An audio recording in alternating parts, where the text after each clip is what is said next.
What's up, everybody? Welcome back to the Game Channel. My name's AJ Gels. How y'all doing? Welcome back once more to the weekly show. Yes, I'm going to keep calling it that, even though there are some times that I just decide, hey, I'm going to take a week off and we're going to combine everything into next week.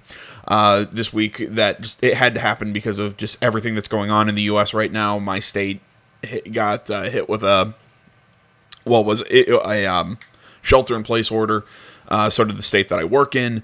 Then it was, up until up until yesterday, I'd been sitting around here wondering, am I going back to work in a couple days, or are we getting more time off? What's going on here? And we finally got the official announcement. We're closed for, my casino is staying shut for another 2 weeks. So there we go. I at least now know what my plan is and what my schedule is for the next couple weeks. It's been a whole thing. It's been a weird week for me. I'll throw that out there. But either way, you don't really care about that. You came here to listen to me talk about, as the title says, the console wars. Yes, we are finally sitting down and talking about some of the stuff that has kind of come out of the PlayStation 5 sort of announcement that Mark Cerny kind of came out and gave. Really, what that was, and I said this because I did a really short video, or maybe I'm not like. It was about 15 minutes long. It was probably longer than I thought it would be. Where I just kind of sat and just kind of ranted on what my thoughts of that presentation was. Really, that was their GDC presentation. So, off the bat, you knew it was going to be dry. And then they bring up Mark Cerny. I kind of want to say to PlayStation, probably not your best move when you when you really haven't shown anything about the PlayStation 5. Mostly because Mark Cerny... I'm always going to say this because I'm not going to rag on Mark Cerny for, I'll make fun of his extremely dry delivery, but in no way am I saying he is bad at his job, which is to design a monster console. I have a massive respect for Mark Cerny. The guy is an absolute genius. He's not the guy that I want giving press conferences, though, because he is very dry. He is very technical, and for a layman like myself, when it comes to the technical aspect of things, it's very hard to follow him. It's very hard to understand. I mean, hell, just look at the whole confusion over how backwards compatibility is working. PlayStation had to come out and reiterate or had to kind of clarify things like 3 or 4 times before people are going, oh, okay, pretty much everything on the PlayStation 4 is going to be backwards compatible. It took a while, but we eventually got there. But no, overall, though, I think I agree with a lot of people who have been going on to polls and everything and been basically saying, yeah, PlayStation kind of blew it. They were disappointed. And again, that's not surprising because, again, it was going to be a GDC conference, which is going to be like I said, a little drier than, like something just to build hype. But was that the smartest thing to come out and show for the first bit of your... Was that the smartest thing to lead with when it came to your new console? Probably not. I get why they did it. Still, I just had massive flashbacks to when they announced the PS4 Pro, and that conference was it's why that conference is why we didn't sit here and watch the PS5 big reveal event, because I'm gonna have to sit here and go, what the hell did he just say? Because it's not fun to comment on or anything. It would have just been a slog. And again, I will always say it, all the respect in the world to Mark Cerny. But let's actually get into our articles here. I've pretty much half the show is going to be, I got a couple random articles and a video or two to take a look at after everything's said and done. But the first, majority of the show is going to be the PS5, Xbox sort of thing. So, first article, Liam Croft. This is a super, super short article. I'm talking that long. It is official though. After the dust had settled and everything, the PlayStation 5 has less terabytes than the Xbox Series X. It's got 10.28 teraflops of GPU power. Look, we knew this was going to happen. Hell, I think Mark Cerny said it during the presentation. But the article reads, the PlayStation 5 deep dive is happening right now, but Eurogamer.net has already posted a full breakdown of the next-gen console specifications. Standout details that the PS5 will come packaged with 10.28 teraflops of GPU, with the Xbox Series X coming in at 12 teraflops. The team in green beats out Sony in this regard. However, we all need to remember that there is much more to a console than the unit of measurement alone. The PS5 will also have 36 CUs at 2.23 gigahertz. No idea what that means. You can find all the specifications compared to the Xbox Series X. And again, this is what I've been seeing online. Everybody has just been sitting there going, oh, the Xbox has got the advantage. Xbox has got the advantage. Xbox has got the advantage. And look, a lot of the stuff that we're going to be reading is from Push Square. I always say when we read Push Square stuff, when it comes to console wars, I like their reporting because they're very matter-of-fact about it. But this is a PlayStation-heavy website. This is a PlayStation-focused website, so note the bias. I'll admit that there's a bias there. Hell, there's a bias with me. I'm a PlayStation guy. I'm going to try, I try and call it as down the middle as I am, but maybe sometimes I'm a little harsher on Xbox than I probably should be. If anybody ever thinks that I am doing that, please call me out, disagree with me. That's fine. I'm always happy to chat in the comments with stuff. You know, I'm always happy to talk disagreements, or what have you. Always happy to do that. But still, I mean, pretty much before this conference up, we knew the PlayStation was going to be at a power disadvantage to the Xbox. I still say it doesn't matter. I have been saying that it doesn't matter for the longest time. Well, just wait till we actually check out, because Push Square also ran a poll between on everything, and we'll check that out too at the very end of the segment. But let's move on and get a little more into things. So while the PS5 might be losing in terms of just pure power, I think Ryan McCaffrey, he came out because I talked about him right after this whole thing came out, and I said I think he had a really bad take on things. He compared it to cars, and he's also a car guy. I think he said the Xbox Series X is like a V8, while the PlayStation 5 is going to be a supercharged V6. And I still think that might be a little. I don't know how to put it, maybe because I don't know my car terms very well, but I believe that still has, that's. I think he's saying that they're going to be close, but Xbox is going to have the advantage. I believe that's what he's getting at, and I think that's actually, and I think it's a lot better than what he originally said, because the way he originally made it sound like the Xbox is just this massive advantage. When no, PlayStation 5 isn't so far behind in terms of specs. I mean, it's at the disadvantage, yes, as far as I can tell, but it's not one of those that the PlayStation 5 is going to look like ass comparatively.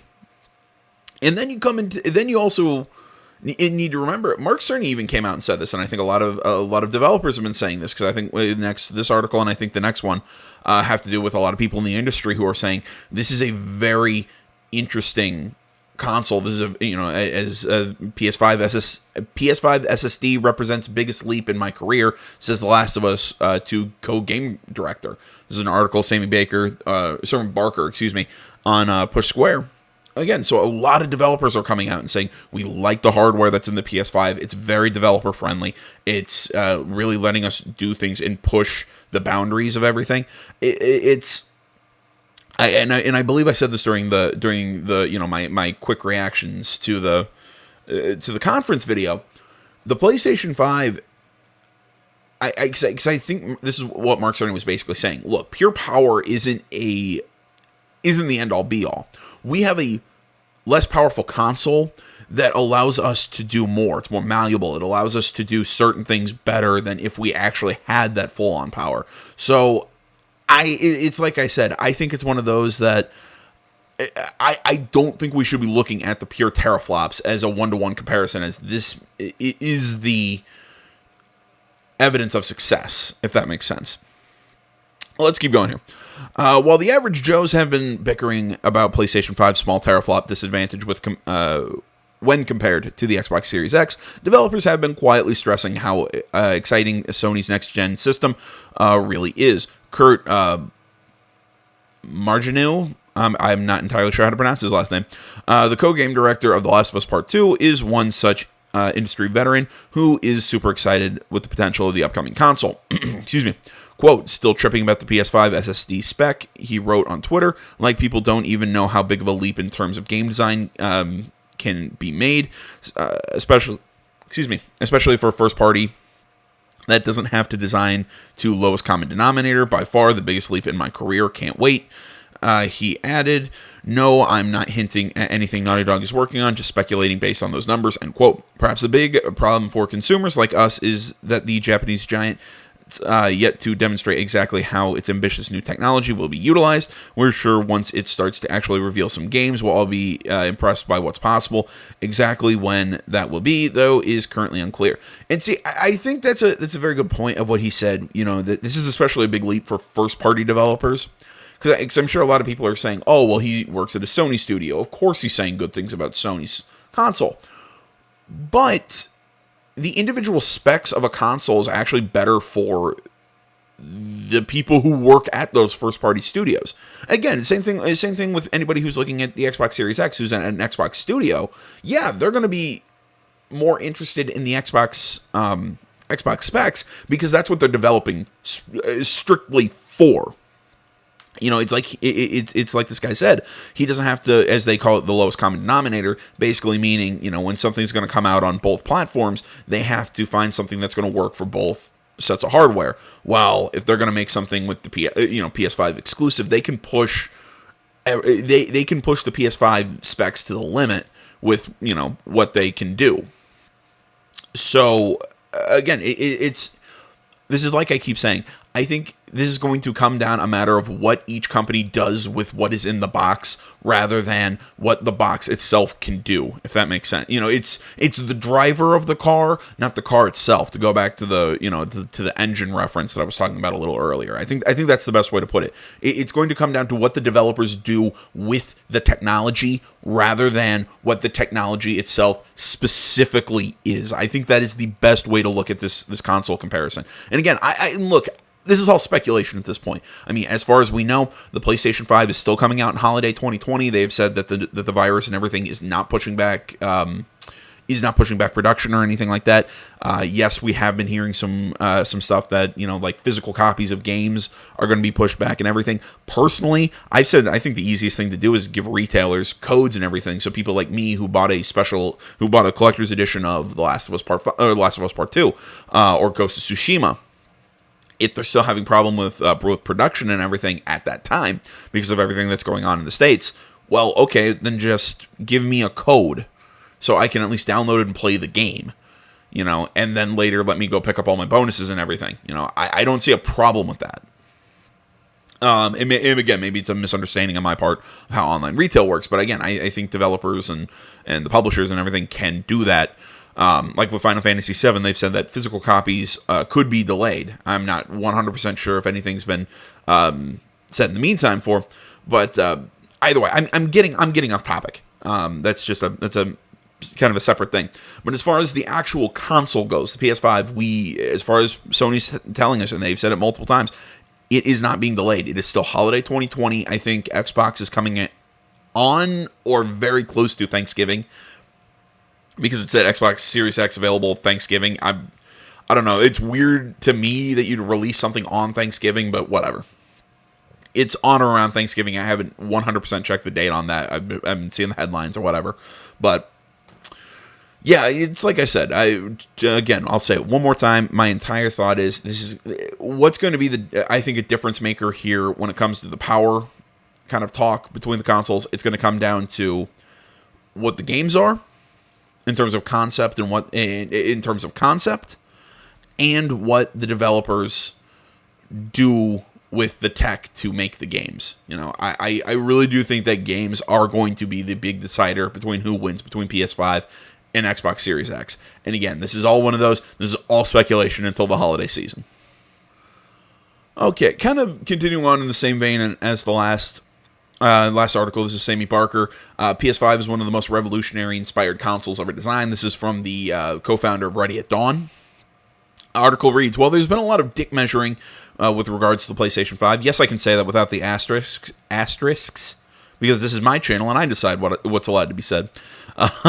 with regards to PlayStation 5 and Xbox Series X specs. Taking place on social media, developers have been quietly discussing how great both consoles are. The SSD and its lightning-fast read speeds have been a huge basis of praise among people in the industry, and now Ready at Dawn's co-founder Andrea Piscino has chimed in, quote, "Dollar bet. Within a year from its launch, gamers will fully appreciate the PS5. It will fully appreciate that the PS5 is one of the most revolutionary-inspired home consoles ever designed, and will feel silly for having spent energy arguing about teraflops and other similarly misunderstood specs," he wrote on Twitter in response to the discourse that's been taking place over the past day. Piscino was, of course, subsequently attacked by some toward corners of the gaming community, so he elaborated, quote, "I love and play all consoles, and I am not tweeting on anyone's payroll. I am excited about the PS5 because I think many smart decisions were made that will enable devs to design in new ways, especially for expansive games," end quote. It increasingly feels like the PS5 has been designed with more than just pixels in mind, as the Japanese giant aims to fundamentally change the way games are made. We've already shared some examples of this, like the removal of crawling segments, which mask irritating load screens. Of course, we're still waiting for the Japanese giant to actually show us what the device can do, and I think that is a big thing. I think I think the PS5 does need to show, not tell, at this point in time. I guess kind of the final thing I want to say, at least on this specific topic within the larger concept of the PS5 versus the Series X, I'm not trying to just shit on Xbox. And really, a lot of things that I do on this channel, I'm not trying to shit on Xbox. I just think I'm trying to shit on the decisions that I think Xbox made in the last generation, and it looks like they're moving on to doing in this upcoming generation, if that makes sense. It's not that I have a problem with Xbox. I have an Xbox. I loved my 360. It's just that I think that the everything about the Xbox One just paled to the PS5, in my opinion. You know, I just UI games, just all the important stuff. It was harder to use. The game selection I didn't think was as good as the PS5. There were just aspects. I think the controller design is worse on the Xbox than it is on the PS5. So yeah, this generation I really became a PlayStation guy. And I'm not rooting for Xbox to fail. I want both companies to do well. I really want this to be a good competition between the two. But my big problem is, and again, it's like I keep saying, the games are, I think, what's going to decide this whole thing. And from what I'm seeing, I think PlayStation has already set up with a lot of great exclusives that have been officially announced, that have been not officially announced, but we know are coming. I think PS5 has the advantage there, most definitely. And again, it's even then. I've also said this: Xbox has this power advantage. What games are going to make use of it? Because again, all we keep hearing about are these nice little indie games or whatever that look pretty. Ori is one of the most beautiful games I've ever played, but it's not a photorealistic sort of experience that makes use of that massive power, if that makes sense. I mean, it makes use of that power in a way, but not in the way that something like like a Death Stranding is going to make use of power, or that Halo is going to use power, that Gears is going to use power. You know, I really, the only thing that they've got set up right now that I think really uses anything is Halo. Other than that, I'm not really seeing much. And I'm talking like these big first-party games. And look, you want to tell me that, AJ, that's not everything about a console, and I understand that. But those big first-party exclusives move units because they're going to get a lot of play in the media. They're going to get a lot of attention. They're going to help move units. So then people will then go on to buy these smaller indie games, and I think that's just been an issue with what Xbox has focused on as far as the studio direction goes, as far as studio acquisitions. You know, while PlayStation might not have been acquiring as many studios, but one of the biggest things that they just acquired, they just picked up Insomniac. Like, officially, Insomniac has come under the PlayStation umbrella. I mean, PlayStation has so many great first-party studios that you can go, that you can run down the list, and there is, you know, oh, this landmark RPG, or this landmark platformer, this game, or that game. There's so many studios within that company's umbrella that has done so many great things. Yet you look at the Xbox umbrella, there are companies that have done great things, but then there's a lot of other companies that have done one really great title. Like I don't want to I don't want to sound like I'm throwing shade at something like Ninja Theory that created Hellblade: Senua's Sacrifice, but really, what else have they got? I mean, you have these smaller independent studios that it's just they make these they've made one amazing game, and I give them massive credit for it. But let's see what they do next. I'm very interested in Hellblade 2, whatever it's going to be. But either way, and again, I'm saying this, and it sounds like I'm trying to bash on them, and I'm not. I'm just saying they are kind of I don't want to say untested, but they are kind of an unknown quantity in the long run. But either way, let's move on before I keep ranting. All right, guys, real quick. I want to make a slight correction to something that I said earlier. I was going on that rant, and I completely forgot. Ninja Theory has done other works beside Hellblade. Yes, I'm an idiot. I'm sorry. They did games such as Heavenly Sword, I think in 2007, Enslaved, Odyssey to the West in 2010. Both of those games heard mixed things about. They also did DMC, Devil May Cry in 2013. They've done other games that have gotten press that I have heard about and everything. For me though, Ninja Theory's landmark game is Hellblade, because I think that is the thing that really kind of brought them into common parlance compared to some other stuff. But I calling them untested was unfair, and I do apologize for that. That was a bad example. That's on me. Let's see here. Let's move on, though. Article in GameSpot here. Xbox Series X has a big advantage over PS5 for backwards compatibility right now. This is an opinion article by Eddie Makuch of GameSpot. God, this font hurts my eyes. The next generation of consoles continues to come into focus. Both Microsoft and Sony have shared a lot of details on their consoles in the recent weeks, and one element is resonating particularly strongly with consumers is their different approaches to backwards compatibility, or at least the messaging of how this much-loved feature will be implemented. Right now, based on what we know today, Microsoft's Xbox Series X has a huge advantage over Sony's PlayStation 5 in terms of overall list of supported backwards compatible games and messaging about the feature, thanks to Xbox support of generations prior to the current one. What we know, excuse me, Sony's deep dive on the PlayStation 5 this week saw PlayStation system architect Mark Cerny giving an extremely developer-focused talk about the technical specifics of the next-gen system. On the next-gen of backwards compatibility, Cerny mentioned that Sony expected nearly 100 of the most popular PS4 games to be playable on PS5 at launch this holiday. A subsequent post on the PlayStation blog offered some additional insights. It reported that almost all of the top 100 PS4 titles ranked by playtime will be playable at launch for PS5. In both live stream and blog posts, Sony comments were somewhat ambiguous about whether only the top 100 games will be playable at launch, but that has since been clarified. Sony says, quote, that the overwhelming majority of the 4,000 plus PlayStation 4 titles will be playable on PS5, end quote, and that it has, quote, already tested hundreds of titles and are preparing to test thousands more as we move towards launch, end quote. And I quote, again, we're expecting backward compatible files will run at a boosted frequency on the PS5 so that they can benefit from higher or more stable frame rates and potentially higher resolution, Sony explained. We're currently evaluating games on a title-by-title basis to spot any issues that need adjustment from the original software developers, end quote. Yeah, Makuch is spot on here by saying that PlayStation, from a marketing standpoint, has already lost the plot compared to Xbox. Definitely, when you have to come out and they had to reiterate this, or they had to clarify what they meant 4 or 5 times about the backwards compatibility in the PS5. Yeah, that's an issue, and especially it's what we're going to get into here. The advantage goes to the Xbox. Personally, I think Xbox has kind of said some confusing things about the way games are going to work for the Xbox Series X. I mean, as long as I don't know, because when I first read something about this, it made it seem like I couldn't just put my Xbox 360 disc into my Series X and play it. As long as I can do that, I have no issues with what Series X is doing. I think what they're doing is actually a good idea. So I'll put it out that way.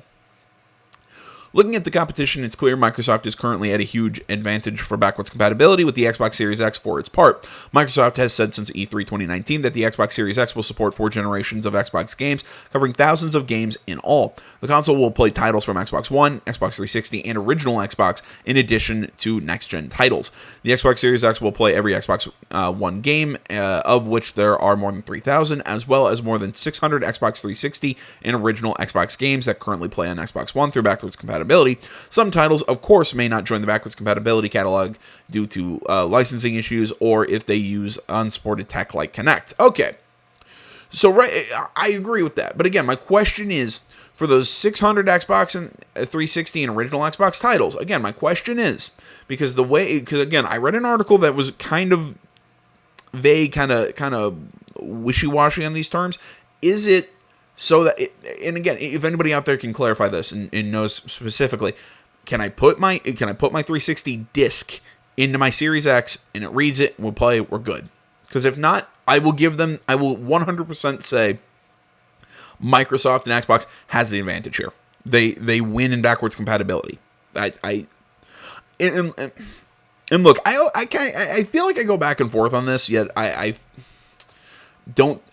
personally don't think I do. I've always said, look, I think backwards compatibility is important, but it's not a necessary feature. I mean, I think if you look at the percentages of people who use backwards compatibility, it's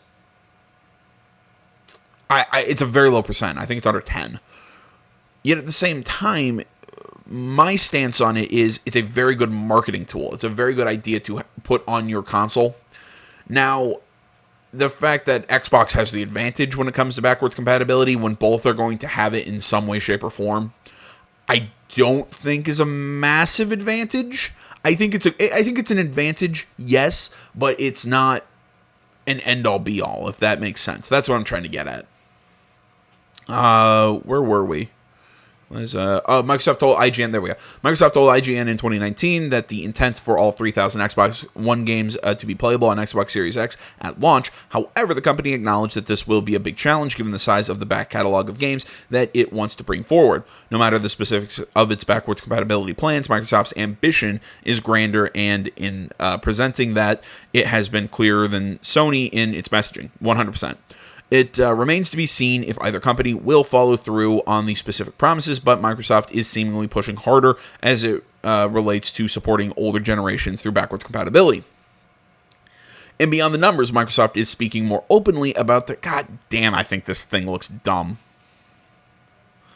It's just the shape of it. It's weird to have a vertical console, in my opinion. I'm sorry, it's just odd to me. I don't know. Maybe it's because I've never seen it. I have no issue with. I don't know. We'll see when I get it. Sorry, I got distracted. More openly about its desires to offer a seamless transition for players to buy into the Xbox Series X whenever they choose to do so. Knowing that all existing Xbox One games will be playable on Xbox Series X is a very big deal because people can have the confidence to buy into the next-gen console, knowing that their games, as well as progression and game saves. That's also a very good thing, that your saves and everything will carry. We'll move forward with them without question. Microsoft also has a new feature for the Xbox Series X called Smart Delivery, which ensures that players who buy a game on Xbox One will get the upgraded and improved version for Xbox Series X at no extra cost. It remains to be seen how this works exactly, and not every title is supported, but it sounds like yet another consumer-friendly move for Microsoft if Sony is planning a similar feature for PlayStation 5. It's not yet been announced. I agree. I will give Xbox that. They have mentioned a lot of some features that are cool, and that again, very consumer friendly in a way. I will give them that. The backwards compatibility program for Xbox One remains one of the system's most beloved and celebrated features, and it's been one of the key differentiating factors when comparing against the PlayStation 4. For comparison, the PS4 does offer backwards compatibility thanks to PlayStation Now, which streams PS2 and PS3 games to the PS4, but this incurs a subscription fee. In addition to the bandwidth-heavy streaming requirement, some games do allow for downloading, but not all. For comparison, the Xbox One's backward compatibility program is free for those who have already bought the older titles. Right, but I think you know what? I'm not gonna make an official call on this because the backwards compatibility catalog is fairly hefty when it comes to what the Xbox One can play. I mean, it's a lot of popular stuff. But I also haven't seen everything that's on PlayStation Now because I don't use the service. But at the same time, I feel like what you could do with PlayStation Now would actually, you could probably put more games there than what Xbox has available on its backwards compatibility list. But then but also like they said, the Xbox One's backwards compatibility is a lot easier to use. So, all in all, it's like I said, I will give Xbox the advantage when it comes to backwards compatibility. I feel like I'm trying, like it sounds like I'm trying to weasel PlayStation back into the advantage, and I'm really not. I just feel like that point specifically is it's a little weak, but that's just me. Sony's stance on backwards compatibility is not completely surprising, given that high-ranking PlayStation executive Jim Ryan doesn't believe in the feature's importance. Quote, "When we've dabbled with backwards compatibility, I can say it is one of those features that is much requested, but not actually used much," Ryan said in 2017 interview with Time Magazine before he became president and CEO of PlayStation. Ryan's stance might have changed by this point, and as PS5's backwards compatibility offering goes beyond what PS4 offered. Well, again, I don't necessarily think his thoughts have changed. It's a requested feature, so they put it in, but they aren't making it a key feature, if that makes sense. And it's like I said, I don't think it has to be a key feature. I think what PlayStation is doing is fine, but what Xbox is doing is more ambitious. I think that's the best way to put it. Microsoft lost the current generation console race to Sony, with projections putting the PS4 at around double the sales of Xbox One. Xbox boss Phil Spencer, who did not rise to his current position until after Don Matrick left Microsoft following the Xbox One's disastrous debut, that's about right, said the Xbox One dug itself too deep a hole to climb out of as it relates to competing directly with PS4 on a console sales basis. This must have stung Microsoft, but being in the second position behind Sony spurred the company to make a number of bold choices to help lay the groundwork for future success. I question that, but whatever. This includes acquiring numerous studios, including Ninja Theory and Playground Games, to beef up its game portfolio, launching new services like Xbox Game Pass to help people try new games they might not have otherwise, and using xCloud to help expand the reach of Xbox beyond the console alone. The backwards compatibility reveal at E3 2015 was a career highlight for those working at Xbox, and the feature was quickly embraced and supported by fans. It represented yet another move from Microsoft to give players a reason to buy into Xbox, and the investment Microsoft made in its backwards compatibility tech and infrastructure back then are now playing even more dividends to help the Xbox Series X start strong. Microsoft has also said that first-party games realized within the first 2 years of the Series X will also still come to Xbox One, and their ecosystem means the later adopters will immediately have access to update and improved versions of the game they've bought. The future of gaming is not about one platform in particular, it's about the ecosystem, and Microsoft is leading the way by breaking down the traditional walls and unlocking your games to work wherever you are, or at least that's the ambition. See, and again, I think that's the ambition. I don't think it'll work in any way, shape, or form, because I still think the whole game streaming like xCloud and Stadia and everything is ridiculous. I don't think bandwidth and internet and everything can work to that point where I can be out in the middle of nowhere playing a game on my phone. You know, I still... Again, it's an ambitious idea. It's a cool idea, but again, I've said this multiple times. I think people are getting ahead of their skis. I saw the same thing with VR technology when it was coming out. It's a cool idea, but we're not there yet in terms of it being a viable replacement to our traditional gaming experience. Still my take. There was something else I wanted to say. Oh yeah, it's something, I don't know. This is kind of a question to you guys. What do you guys think about the whole we're going to continue releasing games for last gen and next gen at the same time while so you can kind of have a year or two to transition to the new hardware. I understand both realms of thought, and actually back in the day before I was employed and everything and I had the money to buy consoles, I used to be, oh, thank God, I don't have to upgrade right away. I can still sit and wait until like Christmas or my birthday or whatever to get the next console so I can still play games. But another part of me, now that I look at this more from a business perspective, And really, just the quality of games, I think it's actually smarter to have that hard cut. And that basically saying, look, we are now developing strictly for the next generation. And the reason I say that, it's just so we don't have to play that game of the actual games having to be, that the PS5 game has to be dumbed down so the PS4 can run it as well. I say go all out, we're like, this is our new hardware. This is what we're developing for. We are going all out. We are going to push the PS5. I think that's the better way of doing it from a market perspective. Yet again, but at the same time, I think there are arguments to be made on the contrary, that doing it the other way makes more sense from a market perspective. I don't know. Like I said, I've flip-flopped on it a few times. I still kind of go back and forth a little bit, but I'm curious what you guys think. Do you guys think this idea of kind of a soft, like fade out of the Xbox One is a smart move, or are you kind of like me and think, no, look, when you drop your next generation, that's what we're doing? I don't know. Sony will be just fine. The final little chunk, Sony will be just fine no matter what backwards compatibility program the PS5 ends up offering. All signs are pointing to the console being an extremely powerful, developer-friendly system that will once again prove itself to be a must-have console to play the latest and best games. In particular, the PS5's SSD could prove to be a literal game changer after riding high with more than 100 million units sold for the PS4. The system has a massive install base and a long list of excellent games that could get sequels on PS5 to help drive sales even further.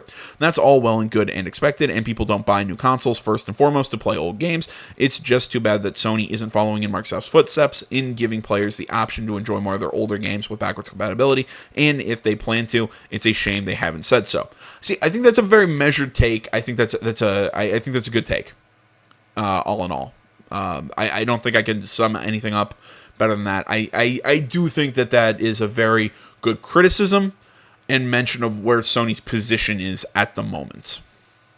All right, our final little thing here. This is just a bit of a poll of the PS5 teraflop disadvantage. This is a thing on Robert Ramsey. I'll have this linked in the description, like with all the other articles.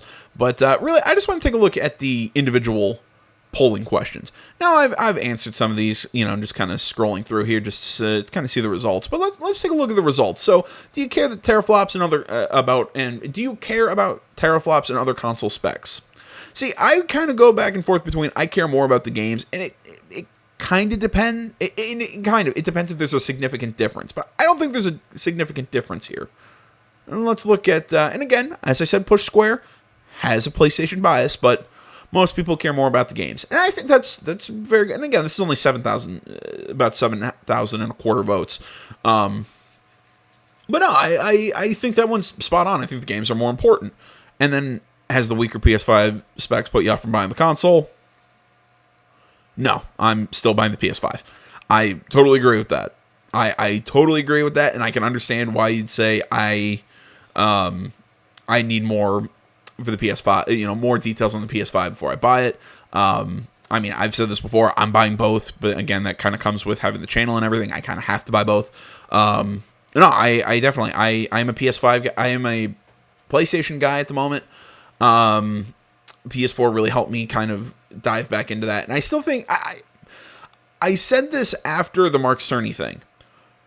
I don't think this changes anything, but this gives us more details to kind of sit and argue about for something that we will have no idea what's going on until the holiday season. I think that's the best way to put it. This is all speculation until holiday 2020 when these consoles come out and the console war really starts. So that's my take, guys. I said we've talked a lot of PlayStation, a lot of Xbox stuff. Hope you guys enjoyed it. Tell me what your thoughts on the individual stuff. Give me a second to load up the next article, and we'll keep going. All right. Well, moving on, we have another article on Push Square. I think it was the last show or the show before. I'm not sure when we talked about this last. But apparently the Silent Hill PS5 reboot rumors are false, according to Konami, which is very sad, if you ask me. Article, this is by Liam Croft, Push Square, by the way. Rumors of 2 Silent Hill reboots broke the internet a few weeks back as website Rely on Horror reported that the canceled Silent Hills is going to be brought back on PS5 alongside an overall soft reboot of the core franchise. And the speculation got a lot of us here at Push Square rather excited, but according to Konami, at least the rumors aren't true. Speaking to Rely on Horror, the original source of the rumors, a Konami US rep said, quote, we're aware of all the rumors and reports, but can confirm that they are not true. I know it's not the answer your fans may want to hear, end quote. They go on to state that while the publisher isn't completely closing the door on the Silent Hill series, it won't be brought back in the way that is being reported. Which just makes me ask, what the hell are you going to do next? Which also makes me kind of... how to put this? I sit here and look at that franchise as, what are you going to do next after PT? After you had the great Hideo Kojima, and again, I act like Hideo Kojima can do no wrong and that Konami is this big evil company, because, look, I think what they did to him was really shitty, especially after he left the company, but he still had to, like, sit around in one of their closets for a year. You know, not like the whole not being able to go pick up his award at the Game Awards. It just, a lot of stuff that Konami was doing, just, I wasn't a fan of. And I'm very outspoken about that. But I'm not going to sit here and act like Konami is a piece of shit. I'm not. I think they did some shitty things, but as a whole, I don't really have a massive issue with the company. But the problem is, people have seen PT. People have played what a Hideo Kojima Silent Hill game is going to be. And you're going to give them... basically, it's just like when Konami made Metal Gear Survive. That's what I'm expecting to see. It's going to be Silent Hill, but it's going to be Silent Hill Survive. It's going to be Silent Hill, but it's not going to be what people want, because people want Silent Hills. They want the Kojima made Silent Hill game, but you're not going to give it to them. You're going to give them something else, and no matter what anyone comes up with, it's going to be and again, they could make the best game ever. It's still going to be viewed as a step down. That's just my take on it. I don't think this is smart. Honestly, I think a soft reboot done in the way of it's like I said, maybe it's because it's talking about bias a lot. Maybe it's my bias towards those narrative adventure, this sort of narrative adventure game stuff, like what Supermassive has done, what Telltale does. Do one of those in the Silent Hill series. I would love to see that. I think that would be a really cool idea. I think doing a soft reboot in that way would be great, but that's just me. But I don't know. I still think that, basically saying, well, we haven't closed the door on the franchise. Well, yeah, but you might as well have, because again, anything else that comes out isn't going to be viewed at the same, at least in my opinion. Does this put a stop to the rumors? We're not sure. What we have here is a representative of Konami itself telling us that the rumors aren't true. But then, of course, the company would say that. I say I take what the company's representative said. The revitalization of Silent Hill isn't going to be announced in a request for a comment from a website. However, we think you should definitely put a cap on your hype and anticipation for the two rumored projects now. There might be something in the works, but it's probably not going to take the shape we've been led to believe. How did you react to this? Were you hoping to see the Silent Hills on PS5? Share, blah, blah, blah. Yeah, like I said, it kind of disappoints me that these rumors aren't true. And it's also, like I said, I think whatever Sony or whatever Konami is going to come up with is not, whether or not it pales in comparison to PT is out the window. It's what people are going to, it's the bad feelings that people have connected to Konami and Silent Hill after what happened to Hideo Kojima. And look, whether or not you like his games, Hideo Kojima is such a beloved figure in the industry. After what happened to him, so many people are on his side. This is what I'm saying. I think that the franchise and the company, in a way, are tainted because of this. That if they try and come out with another Silent Hill game, it's gonna be shat on. I really think that. And again, I also have a fear that they're gonna that somebody's gonna misunderstand the franchise or do something like Metal Gear Survive, which I still stand by. I actually kind of liked Survive at the beginning, but then by the end of the game, I'm like, oh, this kind of blows. I didn't hate it though. I still can't hate Metal Gear Survive. I'm gonna be entirely honest on that, but that's a conversation for a different day. We're sticking with this sort of what developers are doing kind of trend here, because actually next one is something that BioWare is doing apparently. So Control dev Remedy Entertainment partners with major publisher for two upcoming titles. Article Stephen Tailby, Push Square. Original story, Remedy Entertainment sure is keeping itself busy right now in addition to developing DLC for its last action-adventure title, Control. I still think the game sucked, but whatever. I will still argue that. The studio has a number of other projects going on. It's making single-player content for Xbox One game Crossfire X, and a small internal team is beavering away at something called Project Vanguard, a service-based online multiplayer shooter. Now news has come out about two more unannounced games for which the company has partnered with a major publisher. By the way, in the update, the publisher in question is Epic Games. As reported by VGC, Remedy has signed a deal with a big publisher to help with its next two titles. We don't know which publisher, but both of these games will be multi-platform, meaning Sony is out of the question. One of the games will be a large-scale AAA adventure and is currently in pre-production. The other is allegedly a smaller game set within the same franchise. Remedy has said it aims to bring these titles to consoles and PC in the next few years, meaning we're almost certainly talking next-gen here. It will be interesting to see what the studio can produce with all PS5 speedy tech. I'm very curious about this. I'm going to guess it's going to be a new IP. I still sit here and hold out hope that we get our sequel to Alan Wake, that we get our sequel to Quantum Break, because I thought Quantum Break was actually really good. And especially the ending. I think that game needs a sequel. Control, I still stand by it. I'm going to be really sad if it turns out that Control and Alan Wake take place in the same universe, and that typewriter was a object of power or whatever. Because God damn, that ruins Alan Wake. And I know usually I'm one of those guys that like something that like shit explained, that likes there to be a reasoning behind things. Hell, in Star Wars, I'm gonna be honest, I liked the idea of midichlorians. I did. I liked the midichlorian idea. I like the idea that they're the microscopic organisms and the whole thing with the wills. I liked that idea. I really did. But for some reason, maybe having the greatness of Alan Wake connected to the mediocrity that was Control, and I know so many people are going to tell, and I know people are going to tell me that Control wasn't, but that Control was really good, and everybody's fond on it. Yet, from what I've heard, the DLCs aren't that great. But I just didn't think Control was anything special. To me, Control just felt like it was weird for the sake of being weird. It had multiple issues. That I had issues with that game. Just go watch my LP, and I state them a lot. I just don't want them connected, because I think Alan Wake works perfectly on its own. If you want to say that there's kind of like a metaverse or like a many dimensions, because I mean, Alan Wake was kind of referenced in Quantum Break at the same, as well. Fine, whatever. There's this like multiverse of Remedy games. That's kind of cool. But the idea that Control and Alan Wake take place in the same universe, and this object of power thing explains the typewriter. I didn't need that, and if anything, I think it makes the whole thing with Alan Wake kind of less scary.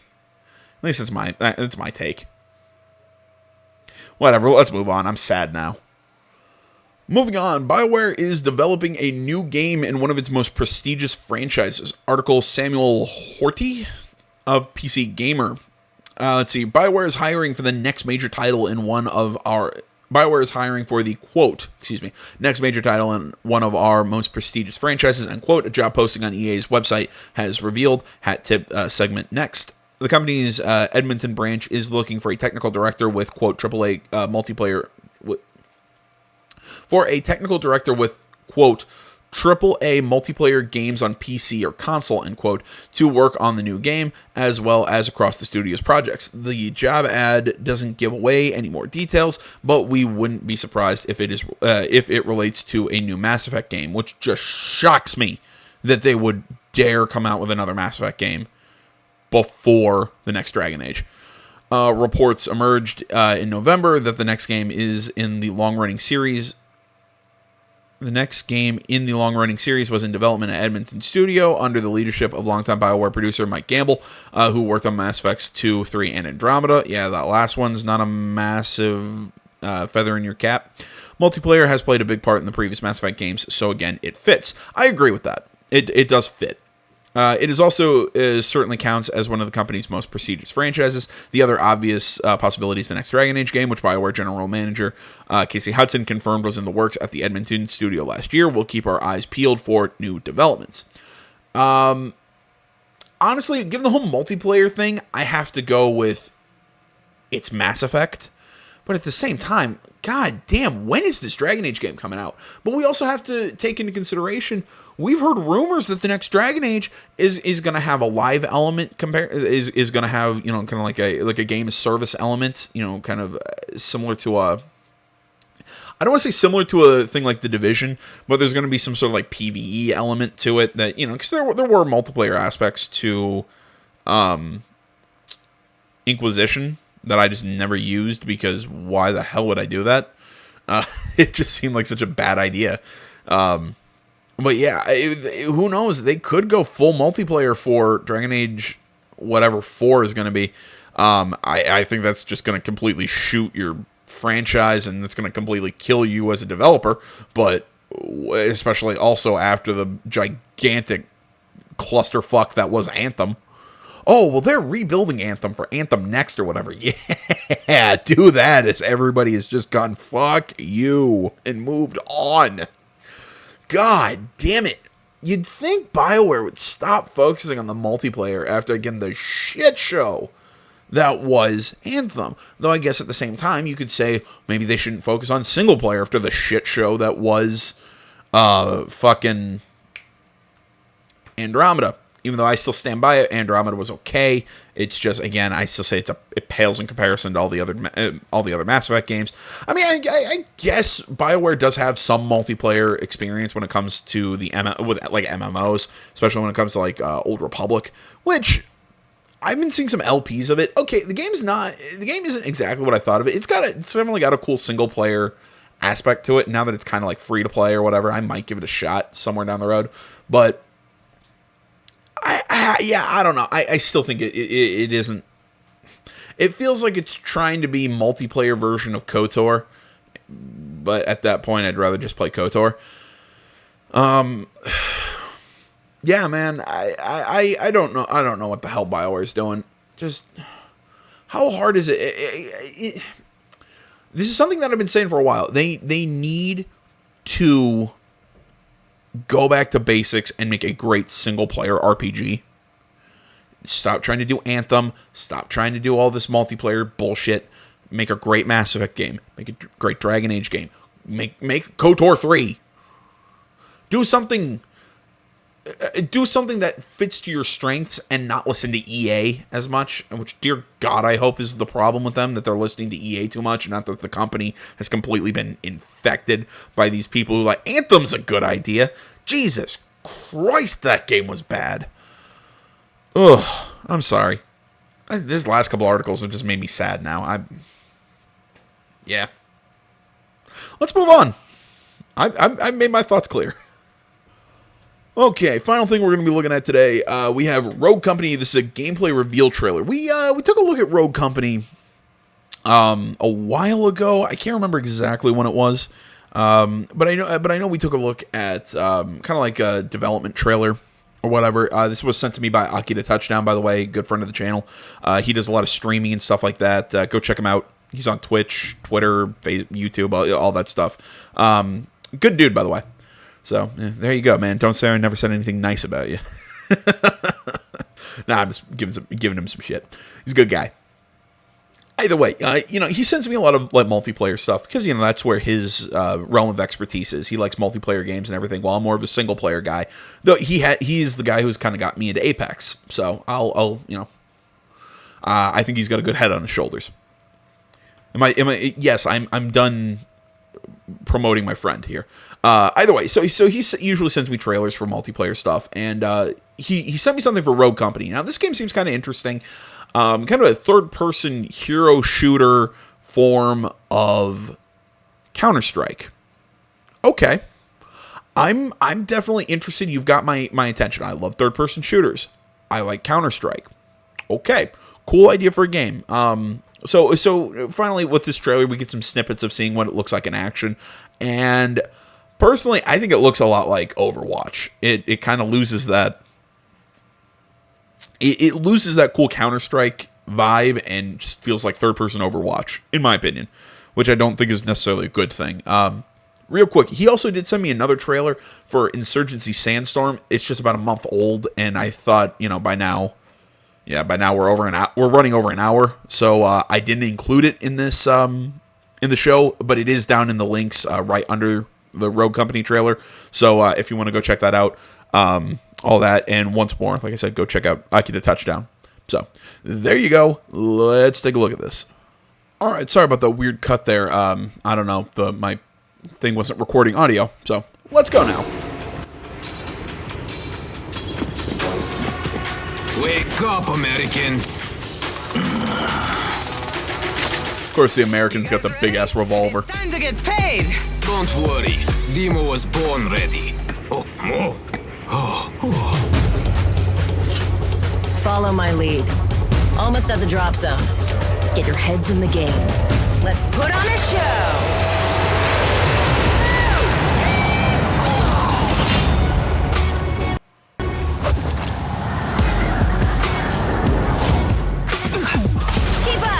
Okay, so I know that jumping out of the plane or whatever brings massive, Apex vibes, but this isn't a Battle Royale game from everything I remember. I can't remember the exact lore of the in-world. It's something about, mercenaries or something like that.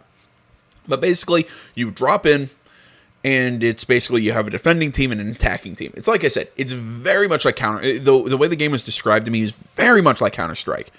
But it's got the kind of goofy hero characters or whatever. But again, just keep watching this, and I think you'll see what I mean by this. This kind of looks like third-person Overwatch. Dallas. Really good maps, though. I'm down! Sniper! Pinging that sniper for you. I'm taking the flank!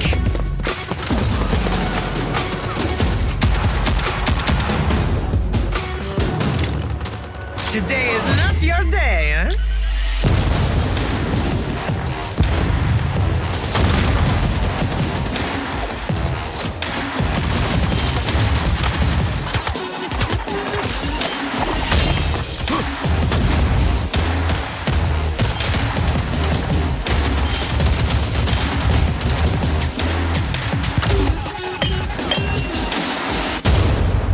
I really love these grenades. Rain pain, rain money. You suck.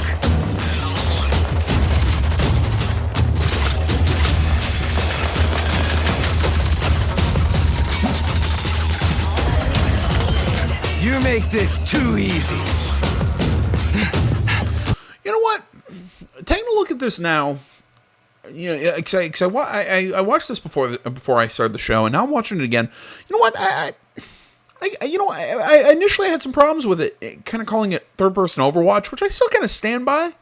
But I'm also noticing some Apex in here. I'm noticing, like I said, I definitely see the Counter-Strike vibes. I'm seeing a lot of these the very popular these popular multiplayer games. Now it looks like this game is trying to bring in elements of a lot of them all together.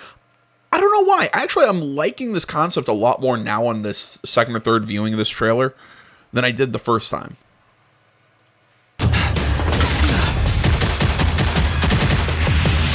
Enemies have the Lethal out. I mean, hell, even then, I see elements of Rainbow Six Siege.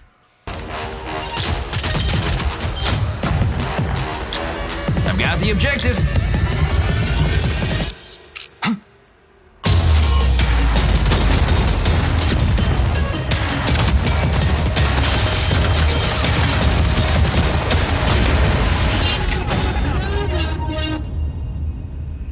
Yeah, man, I don't know. I'm going back and forth on this one now. I kind of like it. I don't know. Interesting looking game. I don't know. Tell me what you think, Rogue Company. Like I said, there was one other trailer he sent me for Insurgency Sandstorm. Link is in the description. But either way, this show's gone on long enough, guys. Thank you so much for watching. I hope you had some fun. I hope you enjoyed it. I hope you maybe learned something. I don't know. I always hope you learn something when you listen to me, or at least you got a chuckle. Either way, you can always tell me your opinions on anything that we always talk about down in the comments. Always happy to talk with you guys. Social media is down in the description below. Like, comment, not already, please subscribe to the channel. And really, until next time, I feel like I'm rushing to get out of here. I just don't really have much else to say. So I've talked a lot. Bit my tongue. Talked a lot this video. Thanks for watching, guys. Till next time, next week, next video you watch of mine, whatever. My name's AJ Gels. This is Something Game Channel. I'm out.